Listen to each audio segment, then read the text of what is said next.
পদ্মা সেতুতে ওঠার কিছুক্ষণের মধ্যেই আমি ভাবছিলাম নদী মনে হয় শেষ, কিন্তু পরেক্ষণে আমি খেয়াল করে দেখলাম যে এখানে আসলে নদীতে পলি মাটি জমে চর পড়েছে। এই শুকনো মৌসুমে পদ্মাতে তেমন বেশি পানি না থাকলেও বর্ষা মৌসুমে কিন্তু পদ্মাতে পানি টইটুম্বুর হয়ে যায়।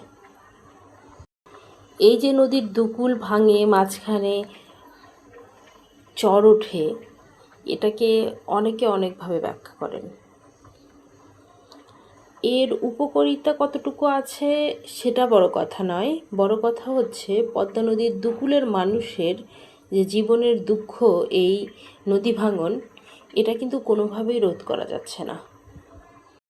দিন দিন আমাদের জলবায়ু এমনভাবে পরিবর্তন হচ্ছে যা আমাদের প্রকৃতি আমাদের সাথে ভয়ঙ্কর আচরণ করছে, যেই আচরণের ফলে আমরা নিজেরা ক্ষতিগ্রস্ত হচ্ছে সকল ধরনের প্রাণীকুল।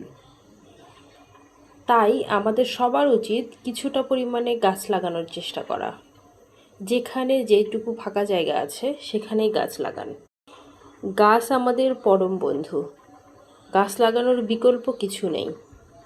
ধন্যবাদ আমার ভিডিওটি দেখার জন্য। আপনি যদি আমার চ্যানেলে নতুন হয়ে থাকেন, চাইলেই আমার চ্যানেলটি সাবস্ক্রাইব করে পাশে থাকা বেল বাটনটি দাবিয়ে রাখতে পারেন, আর আপনার মতামত জানাতে পারেন কমেন্ট বক্সে।